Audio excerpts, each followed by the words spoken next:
Welcome to Backboard Banter on the board with your hosts, Matt Middleton and Kevin Rayner, where the banter's as ferocious as that tanking competition between Detroit and Houston, my friend.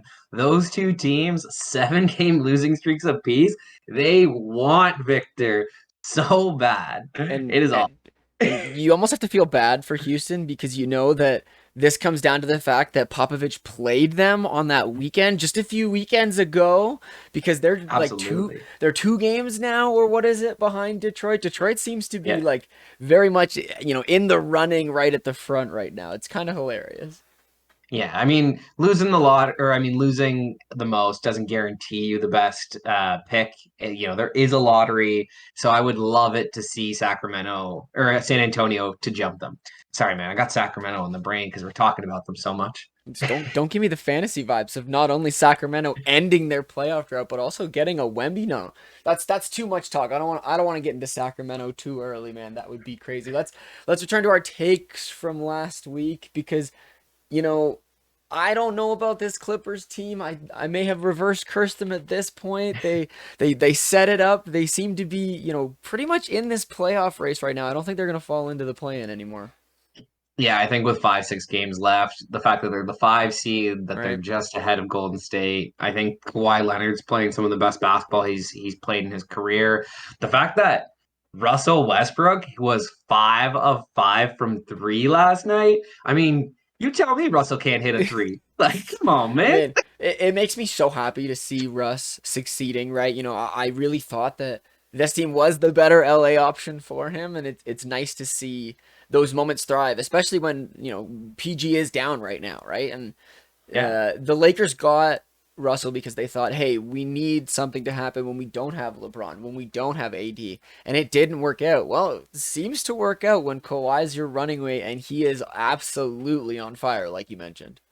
Yeah, I mean, he didn't play last night because he was back to back, but Westbrook doing what he does, man, just absolutely stuffing the stash sheet, and I gotta love to see it. But his old team did me dirty last week, man. I was Rough. 3 of 4, and OKC had to lose to the Clippers and Kawhi, on that animal run of his. But man, I'm shooting like 75% every week here, you It's know? it's almost like you pay attention to the sport of basketball and you care enough to think about putting some weight behind your predictions here. But let's If only I let's put money behind them. if only, right? So let's flip to our team now. Let's flip to this Raptors chat time because it happened. We've it's taken all season. I don't think we've been above for a long time now at this point, but we are back Oh, at 500, my friend.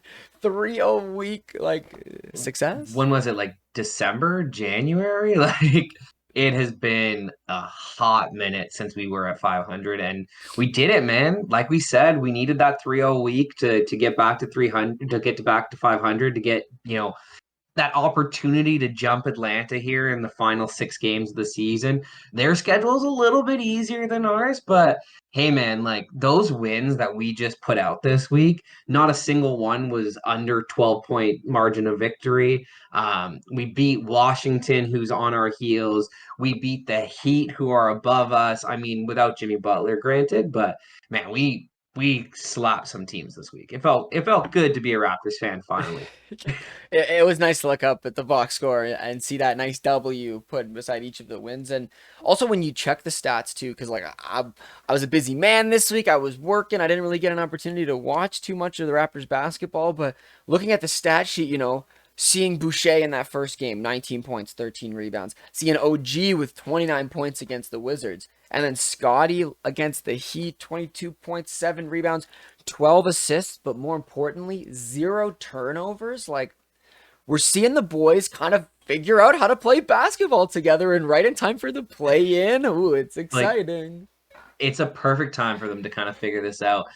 Just to go back to your Scotty against the Wizards, man. Like it was so funny listening to the broadcast and they're talking about how if you're going to make Scotty the main character of the Toronto Raptors, he's going to be your guy. I'm pretty sure it's Alvin Gentry was like, I just don't see him coexisting with Pascal Siakam. You have to trade Pascal Siakam. And that's something that we've been talking about on this podcast, Mm-hmm. for the better part of a year now. And at the end of the day, like, I think that we're going to do it in the summer. And I totally agree with it. But in that Heat game, it looked like Scotty, OG, and Siakam had kind of figured something else out, and they were just dominating. I mean, it's a little bit easier when you get to play Tyler Hero and just back him down into the paint, and then open dunks everywhere because they have to send help defenders. But it's still nice to see. I mean, this is like the classic poison pill situation of the Raptors, right?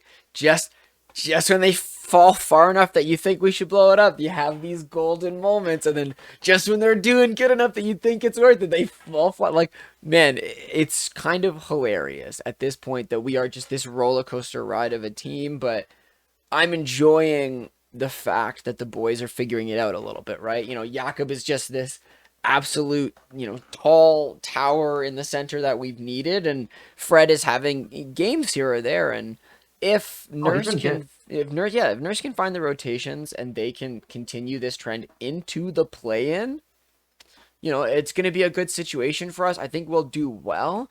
But again, you look at these other teams around us and it's a little volatile, right? Like Chicago is on a tear seemingly. Atlanta is fighting for Actually. survival. And Miami, like, yeah, we beat them without Jimmy, but like playoff Miami is a different beast at the end of the day. No, absolutely. Playoff Jimmy Butler is completely different.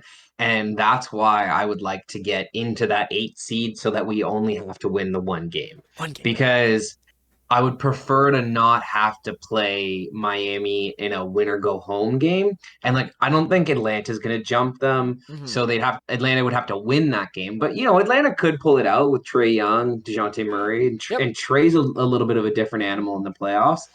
He did make that Eastern Conference Finals a couple years ago. So I would prefer if we could just have a good solid week, get above Atlanta, play them, play the Heat, I mean, in that first play-in Yeah. matchup. Hopefully take the dub. If we don't, then we come home and we beat whoever, is the winner of the Atlanta Chicago game. That's the dream, man. And I remember when the play-in like became a thing, and we had our boy Russell Westbrook over there with the Wizards in the play-in, and I remember being like, right at the end of the season, I was like, they need to get to that eighth seed so that Russell can lose that first game to then win the second game. Now that's not the scenario I want for the Raptors, obviously, but, Yeah. but being in that 7-8 game gives you that extra chance, obviously, and considering our situation and our standings, we're looking for good playoff basketball for Scotty and the boys, right? That's the extent of what we're hoping out of the rest of the season. And if we lose 2 games in the play-ins, that would suck, but it's better than losing 1 game in the play-in, right? No, absolutely. And I think that we definitely have that opportunity at this point. Like I think we mentioned that Atlanta's got a little bit of an easier schedule coming down the pipe, especially because we do have to play the 76ers, the Celtics twice, Yep. I think it is, yeah, twice, and then Milwaukee as well. We do get Charlotte in there though, so that's kind of nice. I don't feel like Atlanta plays anybody tough except for like Denver coming down the pike here. I mean, you say it's nice for us to get the Hornets, but like our last 6 game stretch is like a pain sandwich with a little bit of jelly filling, right? You got the 76ers to open it up. You get 2 Hornet games, the nice good part of the sandwich, and then it's back-to-back Celtics and then the Bucks to close it out. Like it's painful with a little bit of hope in there, but again, it's the Raptors. In our mind, it's a reverse sandwich because we play like garbage against the bad teams because we're hanging out at their level, and then we try to compete against the Bucks, the Celtics, the 76ers of the league. And my only concern is, right, the fact that these are all Eastern Conference teams, right? So as much as the Celtics and the Bucks and the 76ers might wanting to be resting their players so that they're ready for the playoffs, we also kind of have a rivalry with all of these teams, so they might just be like, we're going to beat these Raptors teams down anyways because that's what we should do to them. So it's going to be a tough final stretch for us. It's a tough final stretch, especially when you think about how close Philly and Boston could be Hmm. and the seeding there. So Boston might not be able to rest anybody in those 2 games against us, Yeah. like you mentioned, and so that makes it more difficult. Like in an ideal world, Embiid's held out of tomorrow's game. Tatum is held out of the back to backs, and then Yeah. they hold out Giannis for the final game of the season. But in reality, they're probably all going to play, and we're probably going to have our hands full trying to guard those guys. But if we could squeak out some good wins, get some good confidence going into the play-in, I think that'd be great because you want to feel like you beat some Yeah. really good teams on your way in. You don't want to feel like you just beat up on the San Antonios, the Houstons, the Charlottes of the world, right? And the boys are ramping up, right? Like we've seen this success over the past week or so as they find their chemistry and beating some of these good teams, being able to stop MVP caliber players. That puts a little bit of a tip on your shoulder going into an important play in game that at this point it's inevitable. We're in the play in unless we lose all of our games and then we're completely out of it and it doesn't matter anyways, right? Like if we go 6-0, Yeah. we end up 44-38. I think Brooklyn's going to get 3 wins, right? At least, right? That's a tough one, man. I don't know. Like they are what? Like on a bit of a losing streak here. They have to play the Hawks, they have to play the Timberwolves who are fighting and the 76ers. They do have those three easier games against the Magic, the Pistons and the Utah Jazz, but Mm-hmm. yeah, I guess you probably pencil them in for three more wins. So you're right. We'd have to win out, which we're not doing. And the other side of that is Miami getting 4 wins, right? And you think about their schedule being a lot easier than ours as well. Like I'm not going to say they have 4 wins on the schedule, but like Pistons, Wizards, Magic, we throw Dallas in there because Dallas is apparently a dumpster fire. Like that's 4 wins that Miami could get right there. No, absolutely, man. Like they're definitely available. I feel like it's really interesting that the Mavs have kind of turned into this dumpster fire because now all the teams that have them left on the schedule are like that could have been an L previously, but now it's definitely going to be a guaranteed win. What are they like 3-9, 4-8 when Luca and Kyrie play together, something like that? Like it is not pretty, my friend. I stopped looking at the Dallas Mavericks record about a week and a half ago when I realized that it wasn't gonna get better. It wasn't gonna make me feel good looking at it. But anything else? Anything else? Raptors side of things, or we can retouch on them when we're talking about the East because I'm ready to break down the rest of this table. Yeah, man. I mean, like the fact that we've got to go 2-2 this week, I think is the only thing that I really want to bring up. We really, really need to stay at 500. And if we could, maybe even go 3-1, we could definitely guarantee ourselves that like at least the 8 seed, you know? It would be a Maybe. really nice feeling. We'd like a little bit of positivity to end this season as Raptors fans, but yeah, we'll touch on these guys as we talk about the rest of the table. Maybe when we're talking about Atlanta or the Bulls or a little bit, but I think talking about Dallas is the more fun situation to talk about because the West is Yeah. wild, right? The West is absolutely wild, and Dallas is now in the 11th seed. They've officially fallen out. This team that, I'm sorry, a month ago was like the 4th seed in the West, basically. Like, it's wild. Before they got Kyrie, man, they were starting to stumble a little bit, but Mhm. then when you add Kyrie, it's been a free fall. It's wild. They're 3-7 in their last 10. They have not been playing good basketball. Luca was, quoted as saying that he's not having fun playing anymore, that he's getting frustrated. He's giving money fingers to the refs. Like it is not a pretty sight in Dallas right now. And I don't know what you can get for Kyrie in a sign and trade or, if you could trade him at all. Like Man, it's he's brutal walking. out here. He's probably just walking at this point, which is wild. If you stack up all of the decisions that Cuban and this Mavericks team has made since drafting Luka Doncic, you could seriously consider that they used up all of their luck on getting Luka because it has just been bad decision after bad decision endlessly over and over. And like, I don't Yeah. want to say we're going to be heading to another LeBron situation, but like, if I'm Luka Doncic, there's a better situation and a better option out there. And as much as the devil you Yeah. know is better than the devil you don't, come on, guys. Dallas has failed Luka pretty hard at this point. And I think that the chatter around him needing a specific team around him and how that like deducts him in terms of greatness in the eyes of the media and the fans, I think is kind of overblown. I don't know about you, but it feels like the Milwaukee Bucks built that entire roster around Giannis and it worked out pretty well. So nobody holds that against Giannis and Giannis's greatness that he needed the shooters, he Yeah. needed, Drew Holiday and Chris Middleton. Luca just needs the shooters. And the crazy thing is they had it last year, and Yeah. instead of doubling down on that philosophy instead of, keeping Jalen Brunson, who you already had in house.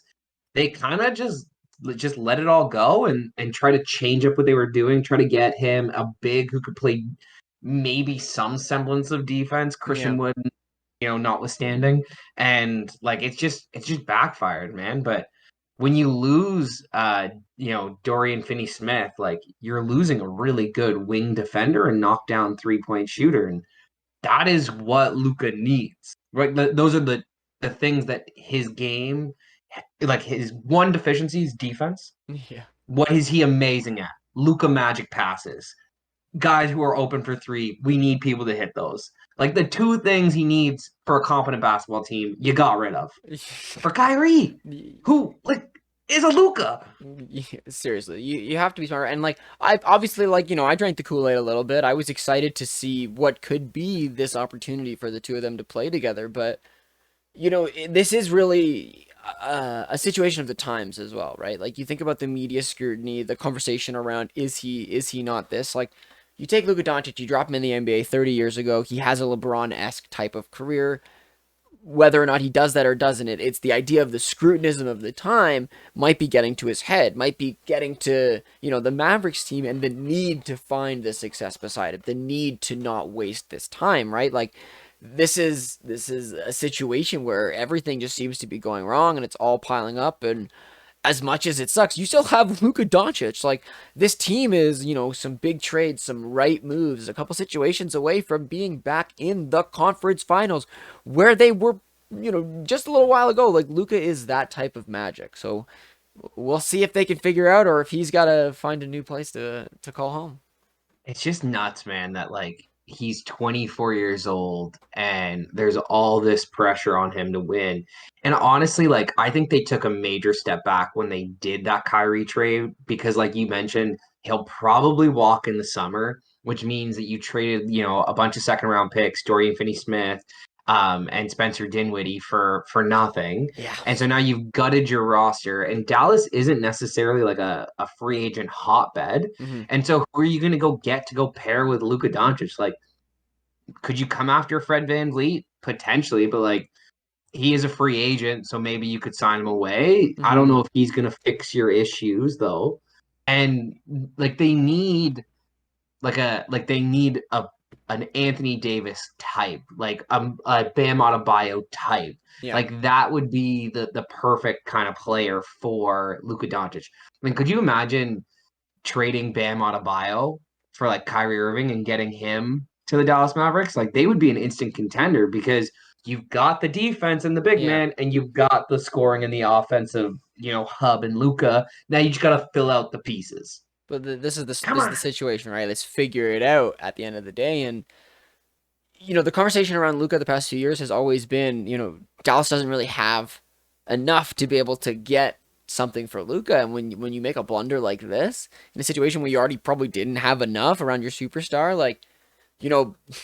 I like playing chess, and at the end of the day, the queen is the most powerful piece on the board. But if all your pawns are gone, if you got like one rook, a knight to help you out, and they've got most of their board, the queen is pretty much locked down. So they've, I mean, at the end of the day, they've got to figure some things out when it comes to Luca, and I have hope because Absolutely. obviously we love Luca, we love what his game is, we know what he can do, and like we saw in the playoffs, like Luca Magic is special, and so we want to see him back. We want to see this team successful, but that pathway just it doesn't exist, man. It really doesn't in my mind.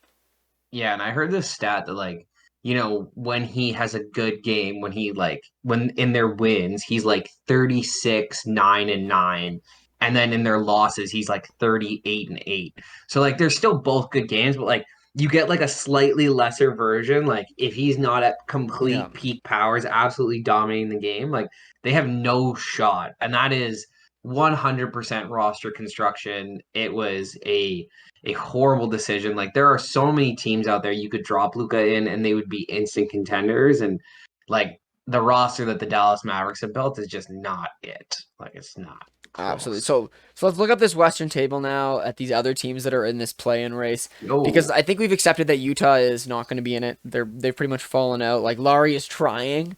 right? And with the rumors of Dame getting sat down, like those two teams are pretty much out of it. So it's Out of Dallas it. and it's Dallas and above at this point, right? And I mean, OKC's holding on. The Pelicans are alive. The Lakers are rejuvenated. Like, where's your direction, Matt? Where do you want to start?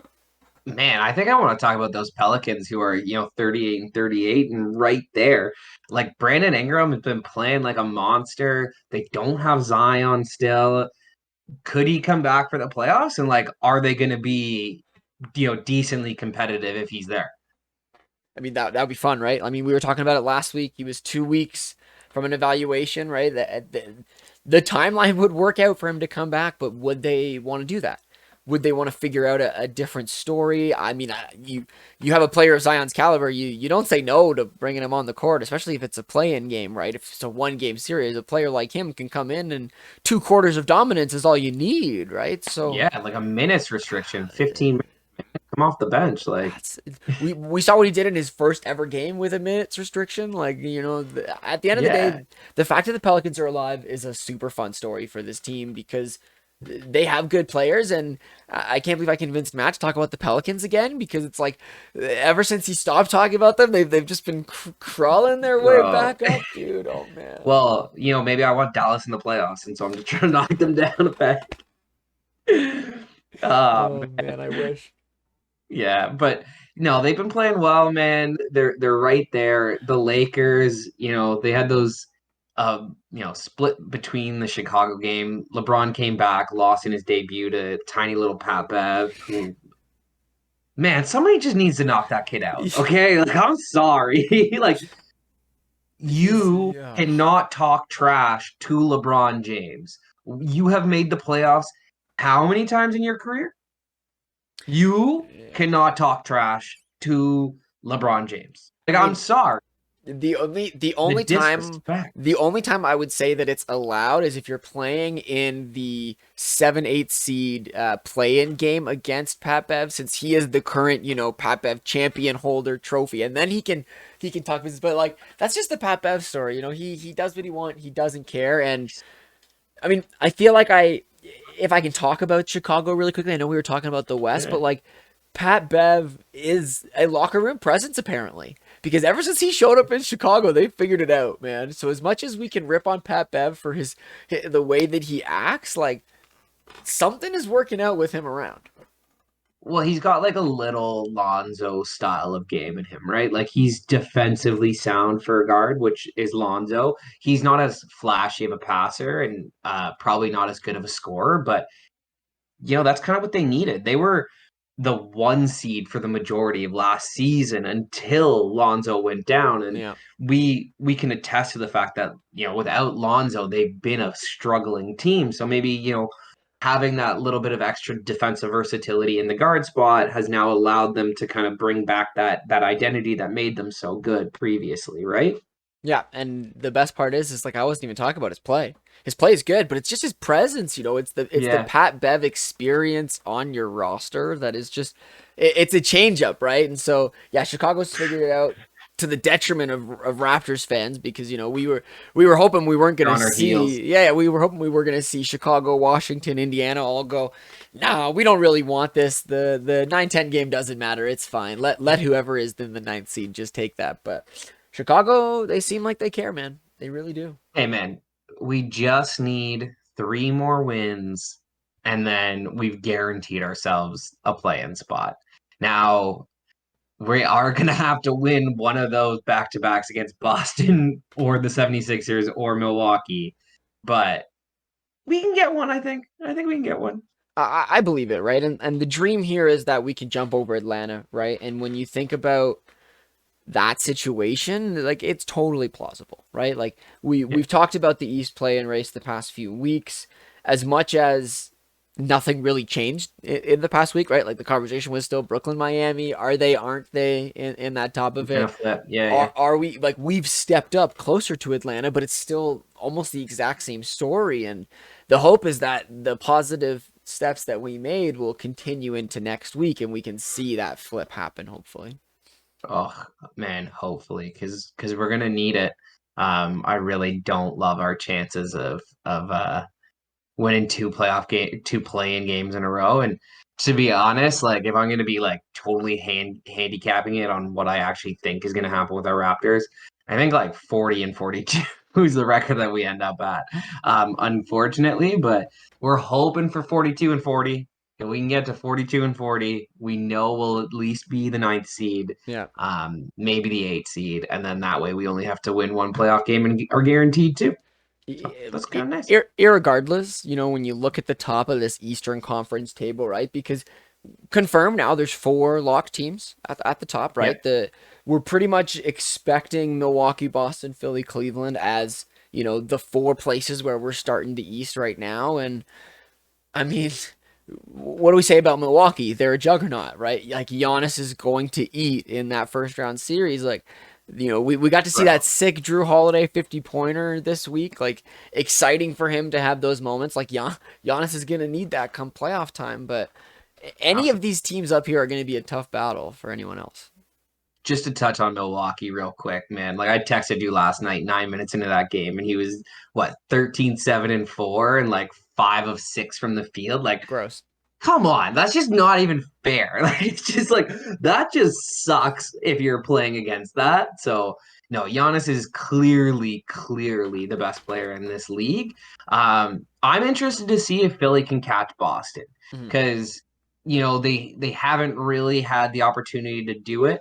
They're still a little bit back. I think a full 2 games back here. But we'll see if Boston, rest some players or whatever. Because I think being the second seed and having a playoff matchup against, well, actually, maybe being the third seed is better. Playing Brooklyn over Miami. Now that I'm thinking about it, Well, I mean, who would you rather play, Brooklyn or Jimmy Butler? this is the story, right? Like you kind of want to play Brooklyn of the two teams, but at the same time, like I love that the conversation here is that we have these the 2-3 seed that are potentially flipping, and then you have the Miami Brooklyn who whichever one of them is most likely falling is going to win out of it, right? So you're expecting them to be the 6-7, and so you're sitting here and you're going, wait a second, who are we going to be facing here, right? Like, so getting to that second seed is a big deal at the end of the day. But yeah, I would Yeah, rather face Brooklyn to answer your question. yeah, because I think Miami has a good chance of catching Brooklyn here. They're a game and a half back. They've just got to make sure to beat my. I think they've got a game against Brooklyn left. Miami does, and don't they? Yeah, No, and they do so not. I thought they did. No, they do not. Oh, well, that's gonna be interesting because then if I'm Boston, like Miami gave us trouble in that Eastern Conference Finals and was that one wild shot away from Jimmy Butler, Right? beating them. Yeah. And if I'm the 76ers, we lost to them last year in the playoffs. Like, I guess like the whole competition thing is you'd want to avenge yourself, but you're also trying to stay in the tournament as long as you can. So I don't know, man. Playing Miami in a grueling series in the first round, Yeah. that is not something that I would sign up for as a top 2 seed. And You this is know? where the mind games come into the end of the season of will they, won't they. This is why we're talking about like, hey, maybe Tatum will sit. Once they've decided they know that it's going to be that. Maybe Giannis won't play in that final game, right? Because it literally doesn't matter, and they actually need to rest up for the playoffs. Like we can hold out to hope, but at the end of the day, it looks like as much as the Western Conference play-in race is like the cream of the crop right now, the East has some really intriguing storylines that are going to go down to the wire. Well, I think the East is actually more intriguing and more like tightly knit. Just because I think that between Golden State and LA, like the Clippers, they're kind of out of it at this point. Mhm. I feel like Golden State solidified themselves as a top 6 seed, and so now it's just between where Minnesota, LA, the Lakers, New Orleans, and OKC are going to end up, and if Dallas can kind of poke their way in there. Yeah, Um, we can hold out to hope. yeah, but I think that it's about those 5 teams figuring out which one's going to be out and where they're going to all end up. Whereas, like, in the East, like Miami could jump out of the play-in Hmm. and be the 6th seed. So, like, let's say you're Philly and you're like, oh, we don't want to be the 2nd seed. We want to play Brooklyn in the first round. Yeah. So we're losing games, and then Miami jumps out, and now you play Miami in the first round. Or let's say you're you're Boston and you're seeing the 7 seed as Miami, but then they lose to, us or Atlanta in the first Yeah. play-in game, and now you don't have to play them. Now Milwaukee's got to play them. So it's an interesting thing right there. I think that's more intriguing than the Western Conference because the teams are going to make it. Like, and I feel bad for Dallas, but like I'm going to say that they're not going to make it. Well, that's the fun of it, right? Like as this West play-in playoff race that we've really been closely following for the past 3 weeks starts to come down, starts to die down, and it's like, well, it's not as exciting anymore because this team's a lock, that team's a lock. The East does have these little moments that, a game here, a game Oh, there, a winning bucket in, a late game night that, the rest of the games have already been played. Like there's 12 games that are going to be played tomorrow. So life is kind of crazy, and yeah, anything absolutely. is possible with these matchups. So it's going to be fun to watch the rest of this table kind of figure itself out in the last week and a half of the season. Yeah, and the I think the craziest part about the Western Conference is that like nobody thinks the top 3 seeds can actually do anything. It all starts with Phoenix, True. and then like Golden State, and then LA are like the 3 favorites to come out of that conference. And that's the 5, the 6, and the 8. Like it's such a weird thing to me. Like I don't and know, and man. it's tough too because I'm sitting here and I'm like, which side of the pendulum do I want to be on? This is great for basketball and we're gonna have some amazing Western Conference basketball, all the way throughout, or the is it going to be crazy when all of the top seeds lose? We have these weird disappointments, and then we forget about it because the second round matchups are sick with all these star powers that came in at the lower seeds. Like, is this just a win-win for basketball fans? Like, as long as it's not your team, like Eastern Conference fans over here watching the West eating good, right? Like, am And I I wrong? feel like the what's probably going to happen because we're all expecting the lower seeds to do well is that the top seeds are just going to Yeah, dominate like they normally do. Like Denver's going to oust LA, Sacramento's going to oust Golden State, please. Memphis is going to take out Minnesota, even though they had a really good series last year too. So that could be Mhm. a nice fun rematch. Um, I just I don't see it, man. I feel like those bottom teams have all the star power and like all the like the media hype and hope behind them. But I really think it's those top tier teams that have been doing it all season. They've been proving it. It's an 82 game schedule for a reason, and they lasted the whole season playing the way that they're playing. And like you said, man, Sacramento's got the best offensive Oh rating in man. the history of the NBA. So playing Golden State, which has struggled defensively this year, like could be a blessing in disguise for them. And knocking out the champs, giving them that kind of confidence might propel them to, go from a 16-year playoff drought to the NBA finals. Like who knows? That's the crazy part about this year is that it has never felt this open 1 through 8. It's honestly a good time to be a neutral basketball fan, but Matt over here is just pumping my veins with like good Kings vibes. Okay, he's trying to inflate my ego even more because yes, you heard it here first.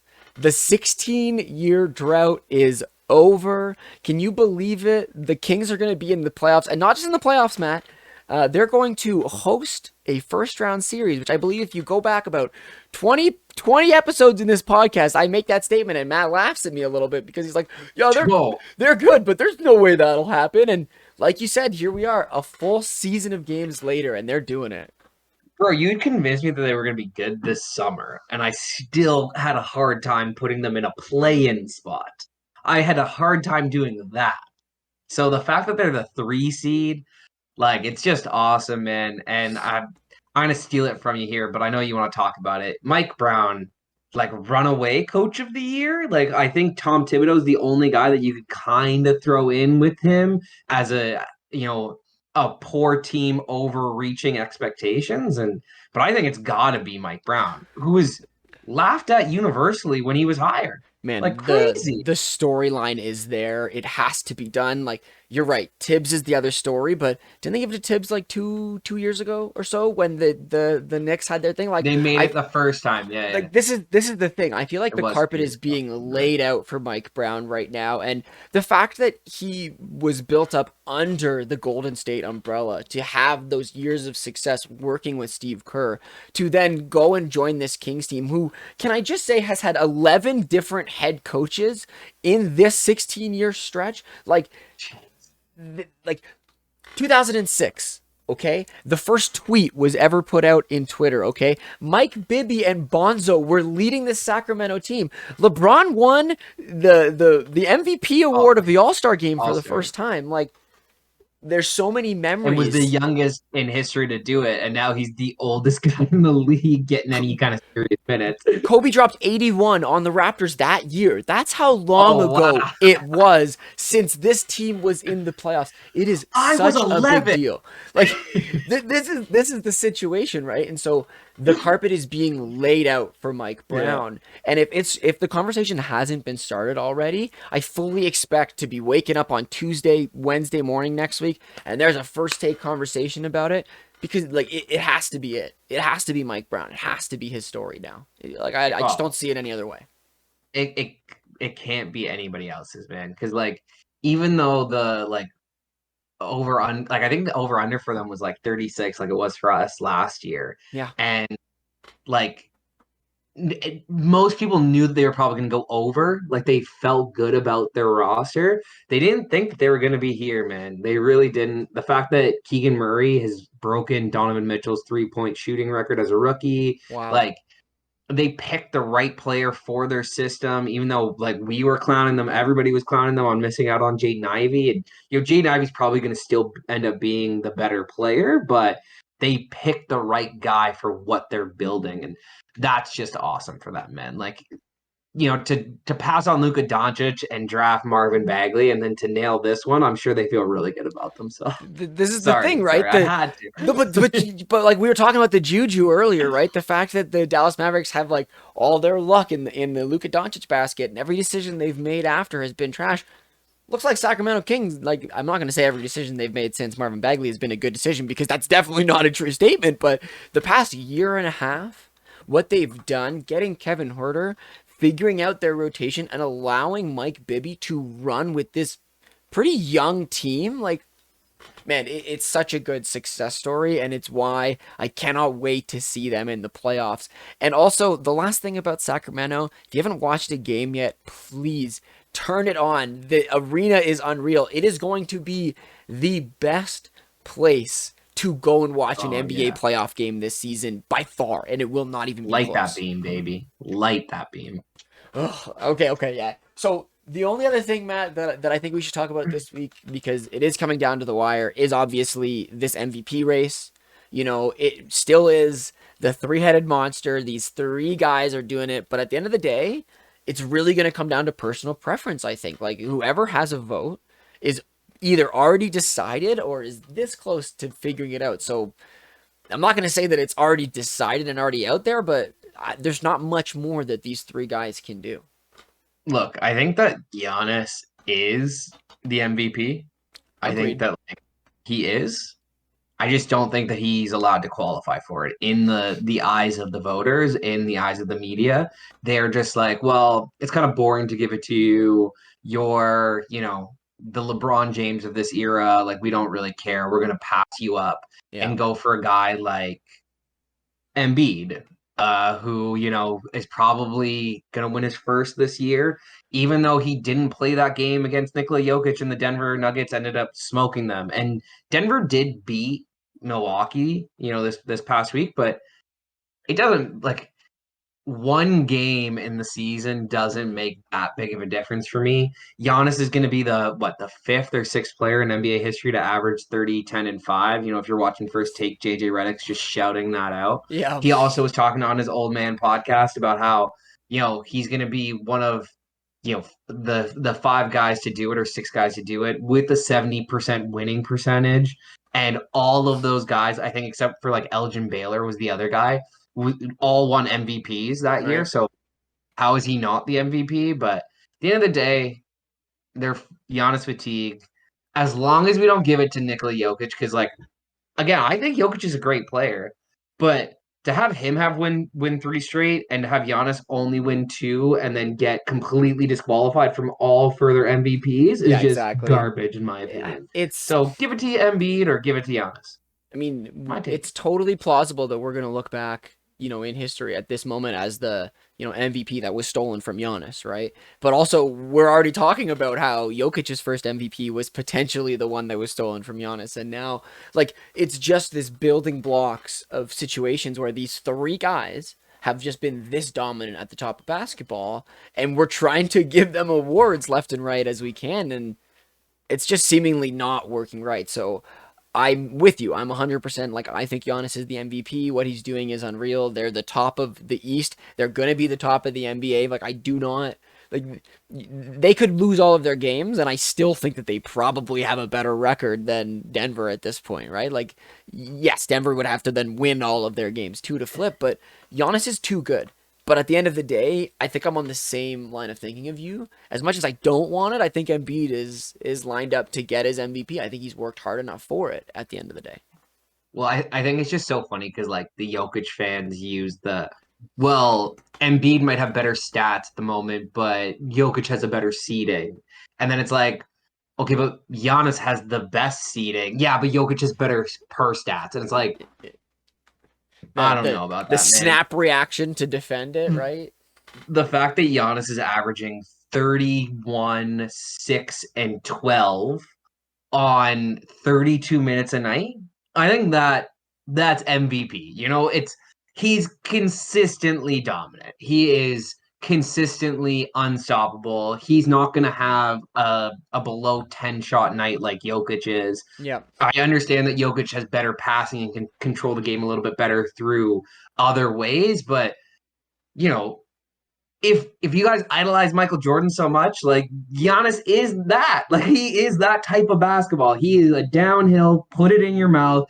You can't stop me. Come at me because I'm too big and strong and too fast. Hmm. So like it's just like pick what you want, guys. I Pick what mean, you want. I'm hoping that the narrative changes, right? Because I'm not a fan of the negativity of it, right? Like, the fact of the matter is, there were people genuinely worried that when this era, 5 years ago of basketball, of the LeBron, of the Steph Curry, of the Kevin Durant era, when it ended, there were people who were legitimately concerned about if the torch could get passed, if the league could continue to be carried. We have three of the most dominant big men in history who are all under 30. I'm pretty sure, Yep. right? Yeah. And then All you under have 29. right? And then you also have Tatum, Luca, Jaw. Like, you have so many of this young talent that I don't think we have to be worried. So I think that needs to be the conversation, right? Let's celebrate success instead of fighting over this and that and the other thing. Like, I'm really hoping that the narrative can change once this MVP is just given and out of the way. Yeah, man, I'm totally with you, and I don't think that you need to disparage another player in order to build up your play, Yeah. like your guy. I think they're all amazing at what they do. Just personally, if I'm gonna take one guy, I'm taking Giannis, and it's really not that close. Yeah. Oh, and by the way, Jokic and Embiid, 28, and Giannis, he's gonna be 29 this year. So This is the situation, right? At the end of the we day, got at least another we 6 years of this. we're in absolutely good hands. And now I do find it hilarious that you're taking Giannis there. When I'm looking at the takes, I think we're ready to move into takes here, and I don't see a Milwaukee victory, my friend. Hey man, just because he's the best player in the world, he had a monster game last night, so I'm gonna give him the night off. All I'm gonna right, all say that they right. lose to Boston. And then Denver gets the dub over New Orleans. It is what it is, but at the end of the day, I'm trying to keep my streak going of above 75% here, so I need both because they're the only two games tonight. Yeah, absolutely, Matt. And he took the easy way out because normally Matt's the crazy guy and he'll look at the game to the schedule tomorrow and see 12 games and go, yeah, let me call all of those. But we're at the end of the season here.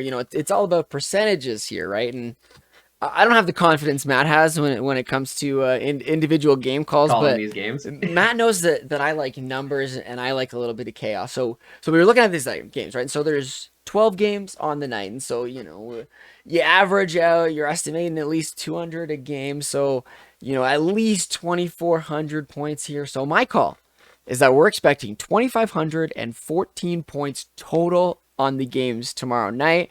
I'm excited to see how close or how absolutely far off I can be from that. Man, I think you'll be close. What, plus or minus 50, and we'll give it to you? Yeah, I'll take that, man. I'll absolutely take plus or minus 50. That's the hope. Okay, cool. I'll give you plus or minus 50. All right, tune in next week for when we can see how close I can do with my numbers. But anything else you got to say, my friend? Nah, man, you're good to wrap us up. Perfect. Well, thanks everybody for being here. Follow us on Twitter and Facebook at The Board Sports. Like, subscribe, give us that thumbs up, and check out theboardsports.net for new episodes and blog posts. And we'll talk to you next time.